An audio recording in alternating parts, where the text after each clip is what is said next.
Good morning, good afternoon, good evening, wherever you are. I'm with the wonderful Sally Estlin again. Today we're going to talk about risks and rewards. Woohoo! I love this subject. And good morning, Harry. How are you?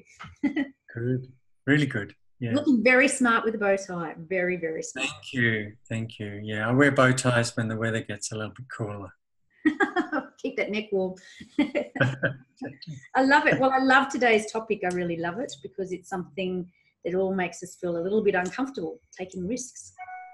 Does it? Does it make you feel uncomfortable? Yes, a little bit of those little, little inside of you, I'm not sure.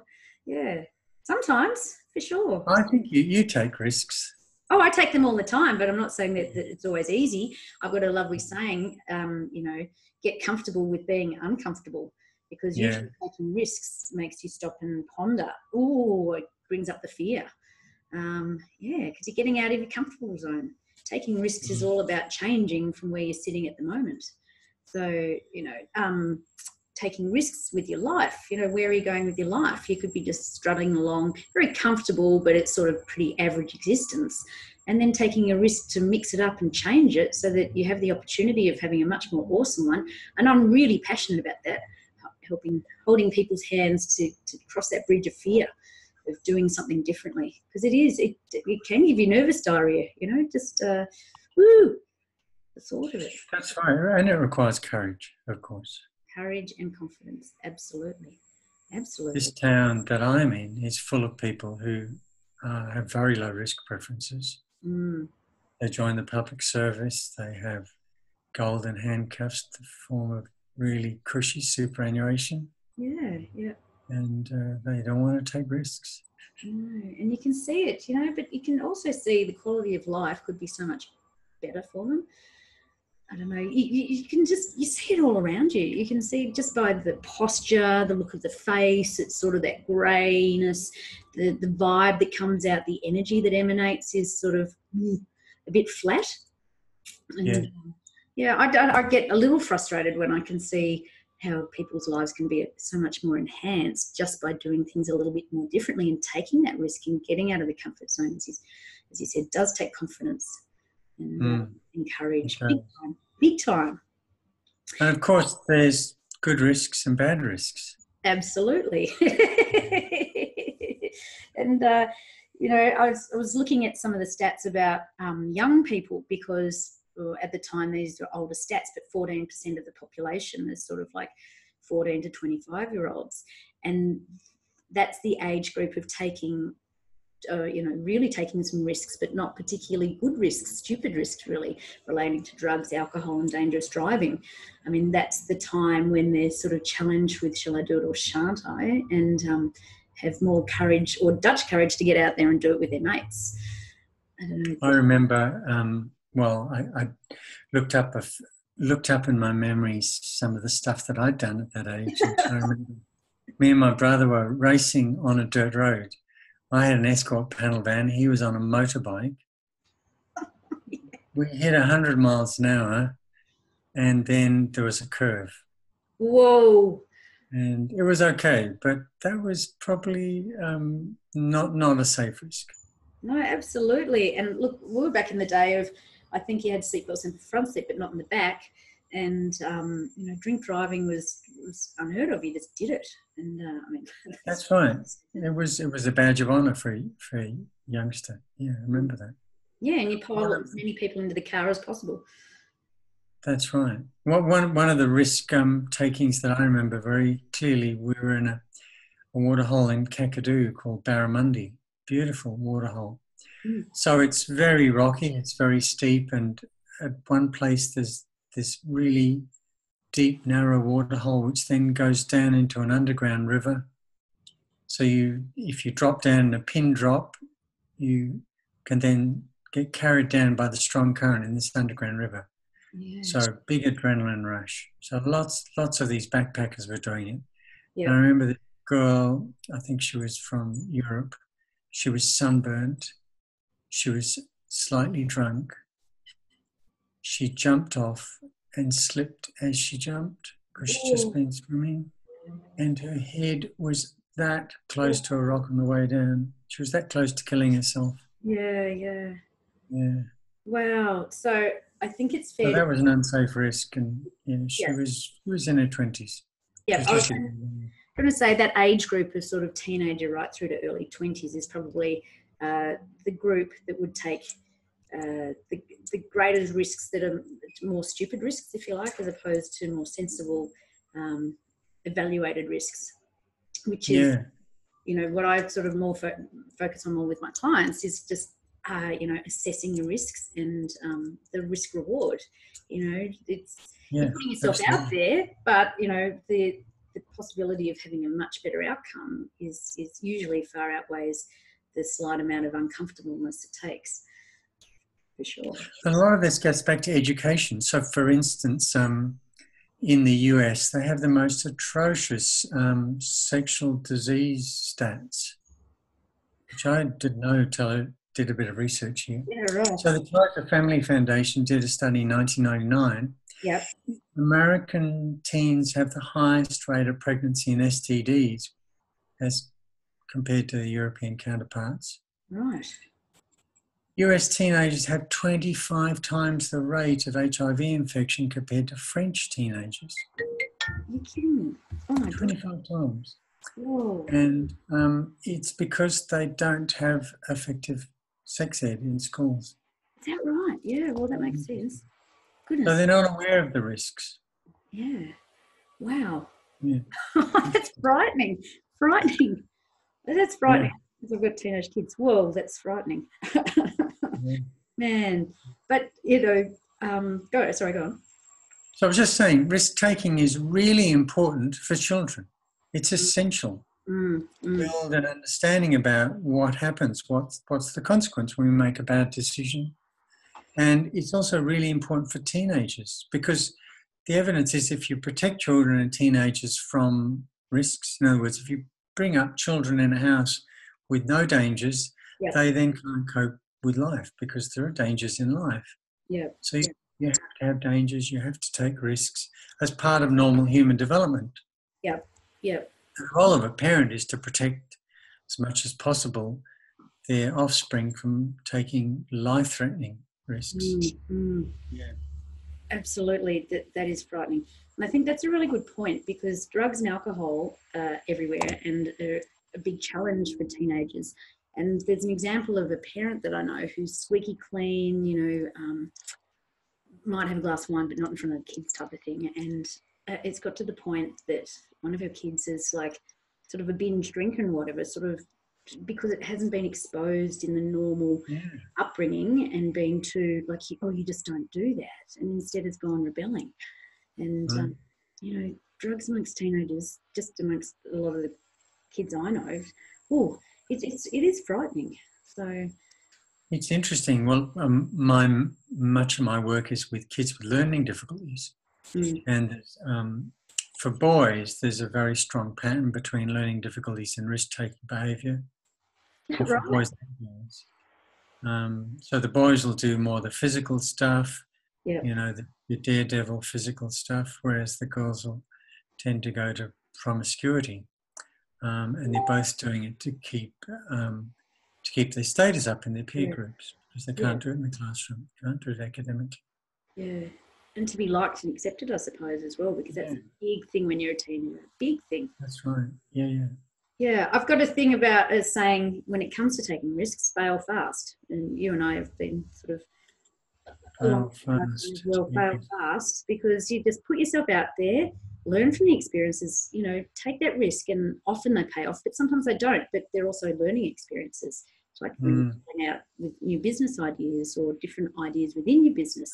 Some work, some don't, but at least you're trying and putting it out there. And you learn from it anyway. So get out there, get uncomfortable, and just, whatever happens, learn from it and be good or bad.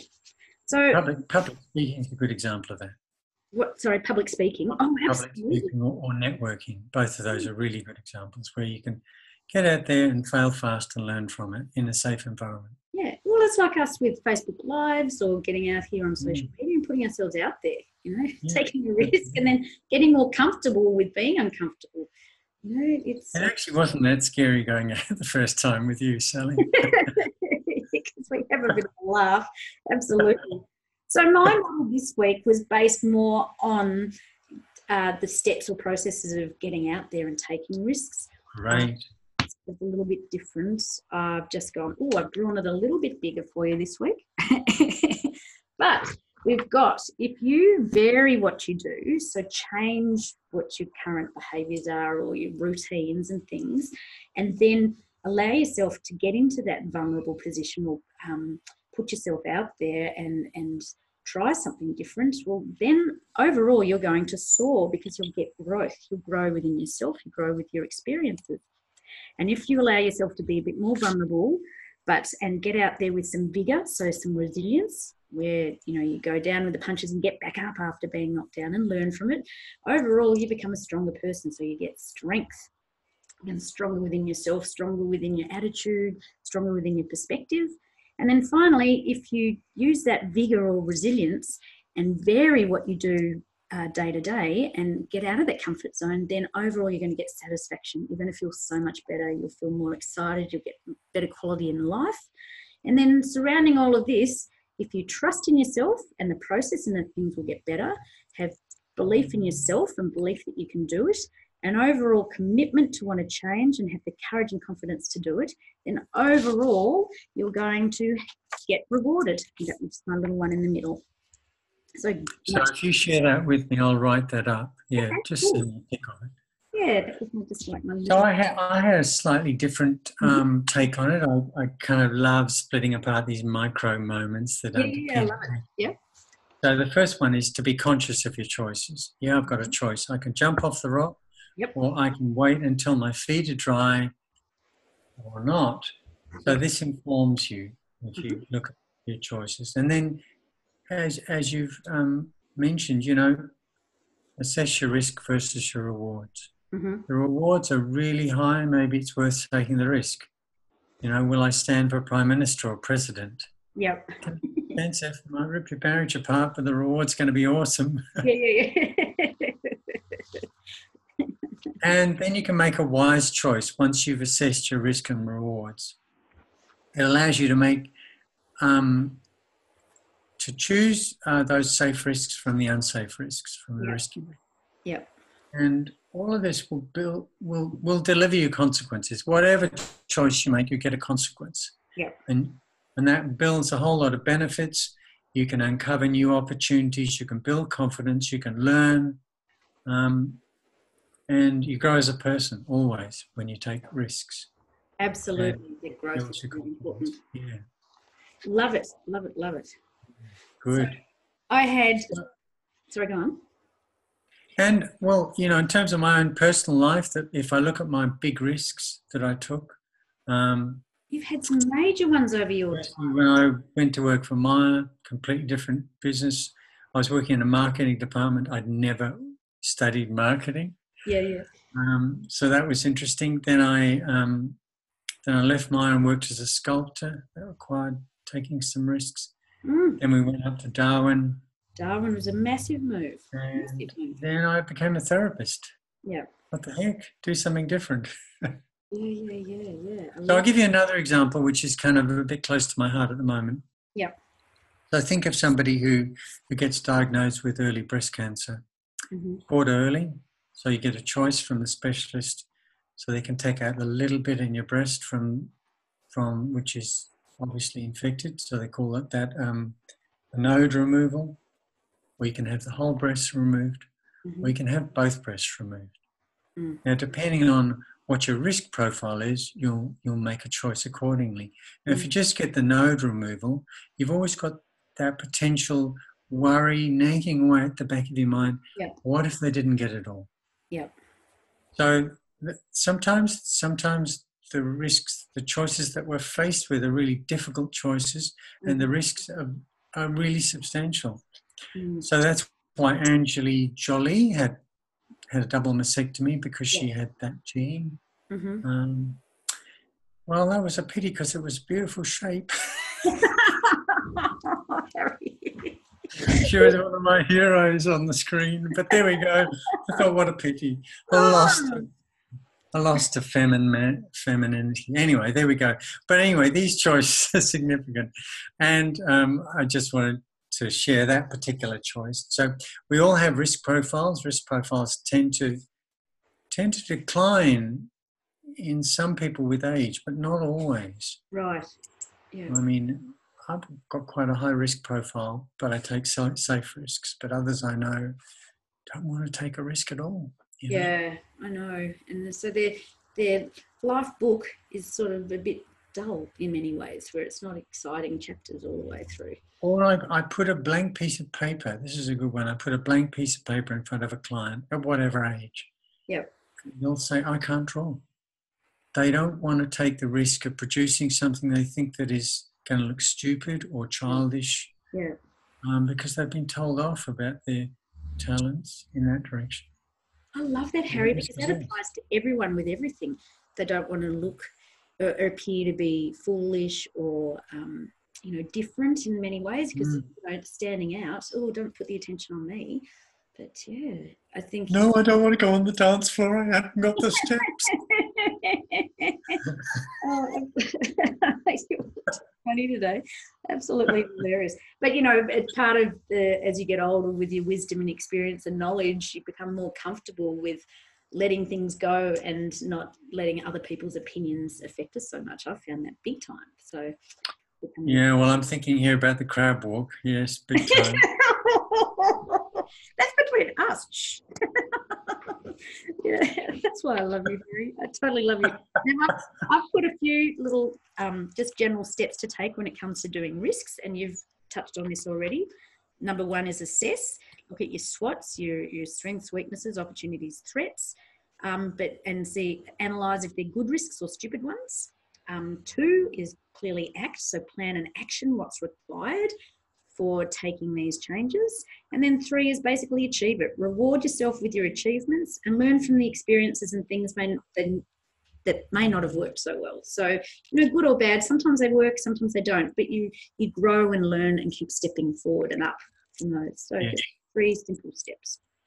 That's good. And all I would add to that, because you've covered pretty much what I've done, is once you've made a decision, proceed with confidence. Absolutely. Absolutely. Confidence and courage, hey? Absolutely.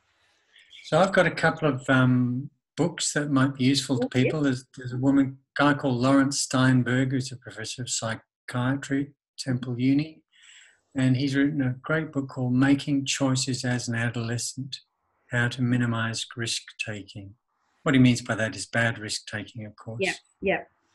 And there's another professor of psychiatry at California, Lynn Ponton, who's written a book called The Romance of Risk. And risk is exciting. I think that's a great title, The Romance of Risk. Yeah, I love that too. Yeah, that's very good. So you'll put those in on your blog. You should. I will. I'll give you a couple more examples of good risks from my personal life experience. One is when we were in Darwin, there's a salt flat near Darwin, which in the dry is mud, in the wet, in the dry it's a flat mud plain. In the wet it's a complete bog. So the kids always used to go out there, maybe 20 or 30 cars, and they would drive around in circles at high speed, spinning their wheels with this mixture of unburnt exhaust, rubber, dust. I went out there once. I got a headache within about 10 minutes. But what a great place to learn how to drive. Yeah. Like in the ACT, that's not allowed. Right. Cops would close you down, fine you all. Yep. But in the Northern Territory, they let you do it, and a great place to learn. And if you have a bingle, well, who's going to have to pay for it? You're going to have to pay for it. Yep. So, the consequences are painful, but not life-threatening. Yeah, absolutely. Not risking anybody else's life. Yeah, that's right. Love that. Oh, man. So I was just going to mention that your blogs are really awesome. I love the research that you put in there and the books that you reference, and you put in a lot of work, and it tails off what we do here with the YouTube recording. So I think it's really fantastic, really fantastic. And they're easy to read. They're not too long and complicated. They're just straightforward, make you think about things. And I think they're very, very good. So I've changed when I post them. I've decided that I'll post them on Fridays. Okay. Because I think there's more engagement that time of the week than Tuesdays. Okay, cool. So I'm trying that and getting better traction there. Yeah. Yeah, but they look very professional. So what should we discuss next week, Harry?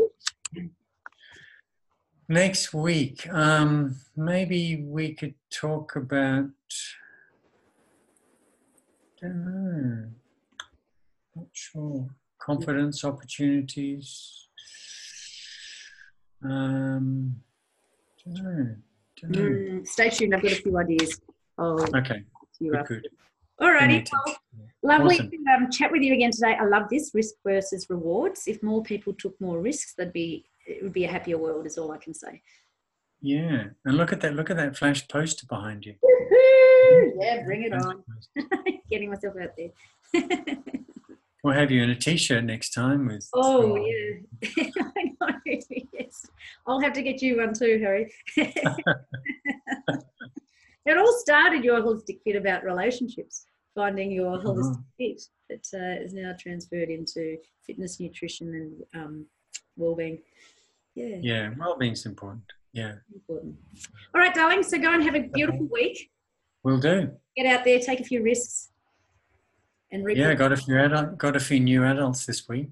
I got a 68-year-old starting this afternoon. Oh, young one. Baby. All right. Well, I've enjoyed chatting with you, Harry. Love the bow tie. Yeah. And we'll see you next week. Bye.